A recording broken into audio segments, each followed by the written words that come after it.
To foreign drivers, American roads can feel oversized before they even start moving. The clips keep returning to the same three shocks: pickups and SUVs that seem enormous by British, German, Estonian, or South African standards, traffic rules and signals that work differently from home, and the small habits, from lane position to headlight flashes, that make a familiar task suddenly uncertain. The real question is not whether America drives differently.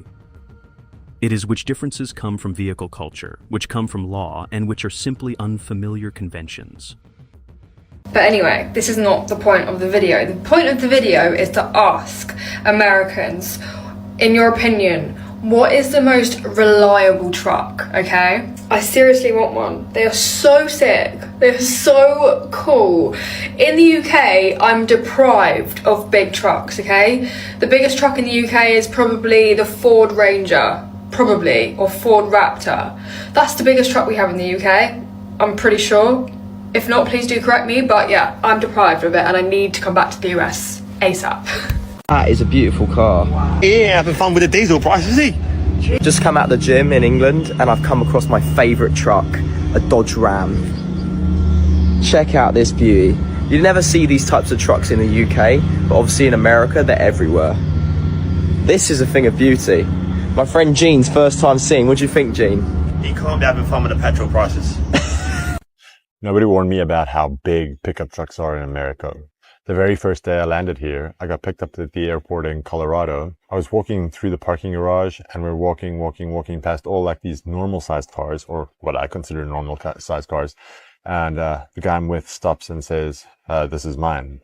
And I started looking up and up and up. And I'm convinced at this point, I'm looking at a monster truck. This thing is freaking huge. Now, I'm 6'8". I don't usually describe things as huge, but this thing made me feel average at best. In South Africa, we have pickup trucks too. They're called bakkies. But compared to these ones here, they're just like hatchbacks with a cargo bed attached. And then I started seeing them everywhere. Lifted trucks, wide trucks. Trucks with wheels bigger than my first apartment. Some of these things I was so told you needed a ladder just to climb into them. And I still have one question. What are y'all towing? Because I still don't know. But whatever it is, I hope it's grateful. When I picture an American truck, this is exactly what I picture in my mind. What in the world is that? Is that road legal? Can you drive that down the road? How is that even a thing? Is that classed as a truck or is that a monster truck? That is absolutely crazy. Surely that can't be legal on the road, right? You could literally drive over people's cars and you wouldn't even notice. That is the most insane truck I have ever seen, ever. I want one. How much is this bad boy costing, realistically? And tell the truth, you want that. Everybody wants that. That is absolutely amazing. Please, how much is that worth? Is it road legal? Where can I get one? Where can I get one? That's insane. That's absolutely insane. There's no way. There's no way, bro. I love America. I'm in Chicago and I wanted to show you guys how huge American cars are. That's a Chevy Tahoe and that's absolutely huge, bro. Okay, I'm kneeling. Still, look at the size of it, bro. Look at it on the sides. Super nice, 4-door, 7-seater, open the door. Oh my God, that's some VIP thing, bro. Look at the leg room, so much space at the back, at the front. It's absolutely massive, guys. And cruising around, you know, in the US, there's so wide streets. So cruising around feels super amazing, guys. And driving this thing feels like literally I'm steering a ship, bro. I'm not sure how much fuel this thing consumes. Probably a lot, but I'm gonna try and not think about it. Look, I need to take 2 steps to get inside. Isn't that amazing? Look at the space here in between. So much space. I could literally hide a body in this thing, bro. And now we're gonna start this bad boy. So we're gonna press start right there. Right, as soon as I press start, my CarPlay connected and my video paused. Anyway, we're back. And look at the screen size, bro. It's literally huge. It's bigger than my TV. I could watch porn in here, be super happy. Anyway, yeah, all touchscreen. I mean, it should be. It feels super good. Let's take a cheeky ride as well. And when I'm back in Chicago, I feel it. passing the red light. I'm kidding. In the US, it's allowed to take right turns with red lights, so that's also cool. Yeah, boy, yeah, boy, yeah, boy. Woo! Oh my God. That's powerful. Anyway, what can I say? It feels super awesome. That's the car we're gonna be road tripping to Los Angeles with, so it's gonna be super fun. Like and share, follow for more content. American flag right there, and I'll see you guys next time. Safe. The fascination with size is consistent, but the reasons are not. One visitor wants a Ram because it is rare at home. Another is impressed by a Tahoe's space and power. Others treat lifted pickups almost as spectacle while immediately worrying about fuel. EPA's 2025 Automotive Trends Report gives that reaction some context. In model year 2024, 66% of new U.S. vehicles produced were classified as trucks under federal fuel economy rules. The scale is mainstream. The extreme lifts are a separate layer of customization. Being British and living in America, I have to talk about the vehicles here, especially lifted trucks. So when I first came to Arizona, it was on vacation before I moved here permanently, and as I exited the airport into the parking lot, there were 3 lifted trucks side by side right in front of me as soon as I went through the door.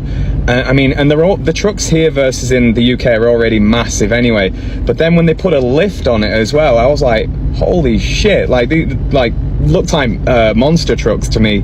You know, like you're walking up to them and they're like chest height or more, depending on how much people lift them. And yeah, that I've never seen that in my life. In any country I've been in, I've never seen that before. And you know, you'll have to let me know in the comments if that's an Arizona thing. Does it happen in other states? Is it all America? Like, because I've not even seen that in movies, not really. So it was such a shock to me. I was like, and it was also a shock that it wasn't just 1 or 2. It was like super common, almost like, I don't know, 1 in every 3 trucks that I'd see had a lift. So it was, you know, a substantial amount of them.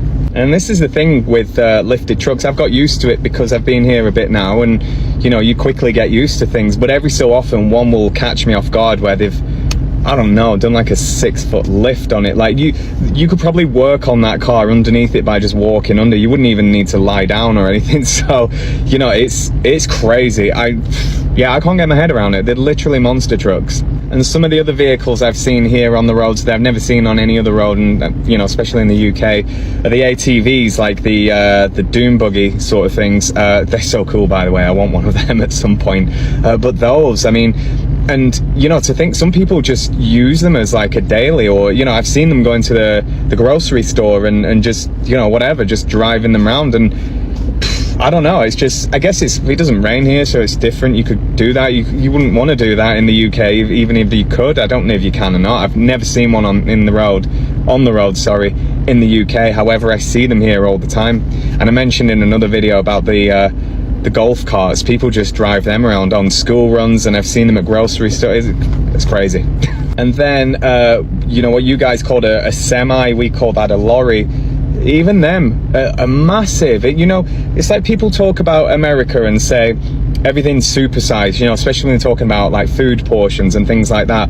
But you know, literally when it comes to cars and just vehicles, they are supersized. Like your trucks, even without a lift, are bigger than what you can buy in the UK. Like a Dodge Ram would be massive if you put that on a UK road. But then the semis are fucking huge, because ours are like flat fronted. You know, like the windshield and all, it's flat, whereas here, you know, it's got a big hood and everything at the front. I think they look super cool, by the way. But and same with the school buses. I mentioned that it was kind of an iconic thing. I'm not obsessed with buses, but it's like if you went to the UK and saw a double-decker red bus, you'd be like, wow, that's one of them famous things that I've never seen in person. Well, it's the same when I saw a yellow school bus, but again, even the double-decker in any bus, they're flat at the front, whereas yours have like a long hood. So it's just a very different style, and I just think it's really cool. And you know, the last thing I'll mention, like vehicle related, that when I first saw it was like people riding motorcycles with no helmet on. I mean, you're not allowed to do that in the UK, and I believe there are states here where you're not allowed to do that, but in Arizona you are allowed to do that. I mean, I don't know why you wouldn't want to wear a helmet anyway. It's not just if you had a crash, but you know, I see a lot of people with cracked windshields or completely smashed here. So I mean, imagine that rock hitting you in the face, for example. But hey, you know, it's the thing, people do it here. Like, I see loads of people, especially like Harley riders, like on cruiser style bikes, ride around with no helmets on. And again, you know, I'm used to it now, but the first time I saw that, I was like, oh my god, like, that's crazy, because I don't know, like, I've never seen it before. But yeah, another observation, very different to where I'm from, that's for sure. That same permissive feeling extends beyond pickups. The Arizona Clip Group's lifted trucks, road-going ATVs, golf carts, and helmetless motorcyclists into one impression. More kinds of vehicles seem normal in public space, but some of that is state law, not a national rule. Arizona's Transportation Department requires DOT-approved helmets for riders under 18 and recommends them for adults. So the shock is real, but the legal boundary changes by place, just as the vehicles themselves do. We've been in America for just under 2 weeks now, and here are some weird things about driving. There are so many Cybertrucks here. I've never seen a Cybertruck in my life in the UK. Cybertrucks and self-driving cars, and they just look so weird. Like, you pull up to a traffic light, you look to the side, and there's just no one in the driver's seat. When you pay for petrol here, gas, they take the money out first, and then they refund you the difference. So we've just filled up at this petrol station, and they've taken out like $50, and then they refund you later on the money that you don't pay. Then we've got turning right on a red light. I actually really like this. Like, why sit around and wait? If there's no one going the other way, you can just turn. Also, not really any fast lanes on the highway. So if you're like in the middle lane, you can be getting overtaken on either side. One thing that's really confusing, instead of their indicators being orange or yellow, sometimes they're red. Like, quite a lot of the time they're red. Then it just looks weird because it's just like the brake flashing, especially at night. It's just confusing. Why is it not yellow? Finally, they have barely any roundabouts here. We've drove over 1,000 miles now and maybe come across 2. And instead they have the busiest, biggest intersections that are just not efficient at all. You end up waiting at a traffic light for ages. How to drive in America featuring my American girlfriend. You can actually turn right at a red light when no car is coming. Jen, a car's coming! Time to get on the freeway. Pray for me. Everyone is always so bad at merging here. The lanes are not really organized by speed, so you can pass on each side. See this side? He just passed me from the right and another from the left. In Germany, you would never see a car pass you from the right side because that would be against the law. Also, another crazy thing is that in Arizona, at least, you don't have to wear a helmet when you drive your motorcycle. There are a bunch of stop signs, and whoever gets to the stop sign first is supposed to drive first. So even though this car here is to the right, we are able to drive. Did I explain it right? How many hours did you need to practice to get your driver license? I think 30. 30 in driving school? No, with my parents. With your parents? Are they even qualified? In Germany, you need 33 hours in driving school. I bet some parents just at any number they taught their kid how to drive. Oh, for sure. That's how a lot of people drive here, honestly. How much did you pay for your license? $25. $25? How much do you think I paid in Germany? 100? She thinks I paid $100. I paid... Streetlights in the States really took a little bit of time to get used to. I've been living in the States for 16 years, and one of the things I had a little bit of a hard time understanding is why the streetlights are the way they are. When you're driving in Estonia and you're stopped at a red light, then after the red light you get a yellow light, and it's a couple solid seconds, and then it turns green, then you can go. In the States, the lights go red, green. There is no yellow in between. Whereas when you're driving and a red light is about to come up, there is a yellow light in between. In the States, sometimes the yellow light lasts for an eternity and a half. Most of us here interpret it as speed up so you can get through the light.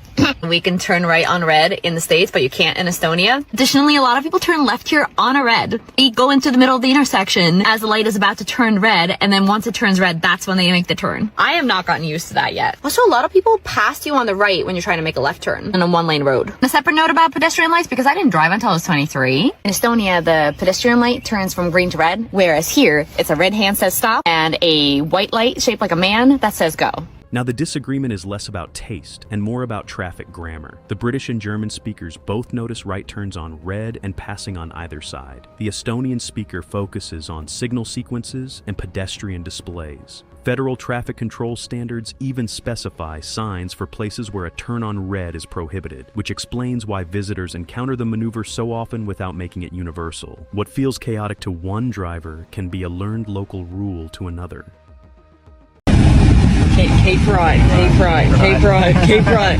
It's the first time we're on the road in America. Keep right, keep right.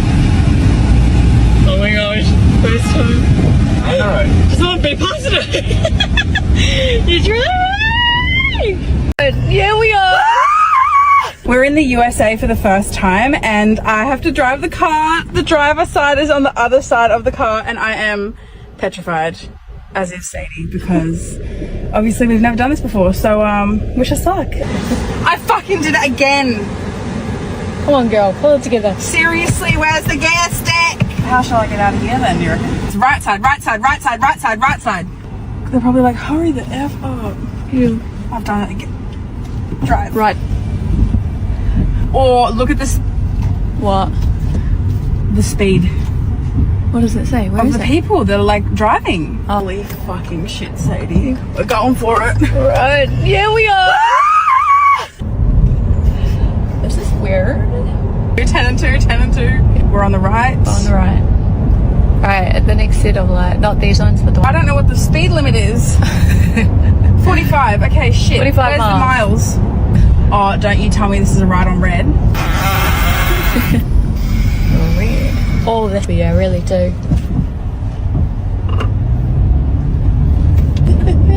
Is this 1 lane or 2 lanes? Merge. I don't need to indicate, do I? Oh, shit. I'm like 10,000 check before going into the lane. 70 miles an hour? Yeah. I actually don't think that we're qualified to be doing this. Like I actually, but then it's saying in 6.1 kilometers. Oh, this is not going to be good. What is it beeping me for? You're just going on the lines. I think it's just. Oh, am I? Yeah. Oh, because I'm not used to. Yeah. I'm literally trying to be over there because I'm used to being over there. Yeah. I'm a Brit living in America, and I had a question about the driving, and something that we do in England, like a lot, is we'd flash people. So, you know, whether that's someone's indicating to move over lane, we give them a flash with our headlights or brights, as you call them over here. And it'd be the same if someone's trying to pull out of a junction, we'd slow down and we'd flash them to say go ahead. But yesterday I was driving and someone indicated to move across into my lane, so I flashed them a couple of times to say yeah, go on mate, and then they took their indicator off and then didn't move into the lane. So I don't know if they took that as me being like angry, flashing at them, you can't move in this lane. So yeah, just curious, do you guys not flash people over here? Yeah, I'm an English guy living in America. I make videos sharing my experiences here, whether that's questions or I'm curious about things, experiencing places or food for the first time. So if you like this sort of stuff and you like seeing from an English perspective, drop me a follow. I do post these videos every day.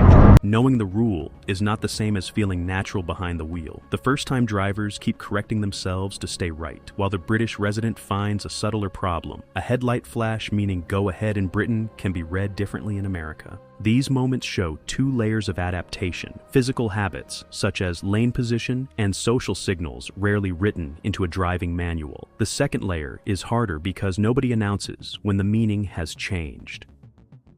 What I'm about to show you is why I love America. We are in an RV park and we just came across these 2 gentlemen, started talking because he had an amazing truck. Watch these following clips. Running on racing fuel, BP racing drag fuel. race fuel. Yeah, racing. And it's got the headlight on it is a skull, and the light come out the skull's eyes. Wow. Let's go. Let's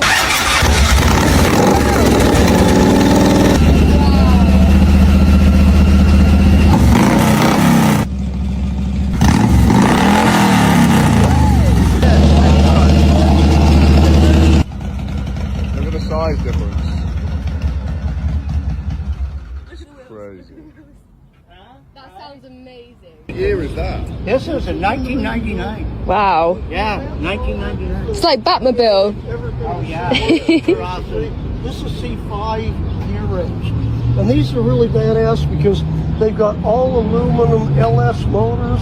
Taken together, the clips explain why American driving culture looks so dramatic from outside. The biggest visual difference is scale. Large trucks and SUVs are common enough to be ordinary, while lifted builds make that scale feel extreme. The harder adjustment is behavioral, turning on red, signal timing, passing patterns, lane position, and even the meaning of a headlight flash. The RV park conversation adds one last piece. Vehicles are also a social language, a reason strangers start talking. Laws vary by state and personal taste varies by driver, but the pattern is clear. Shock often becomes familiarity, and sometimes enthusiasm. Thanks for watching.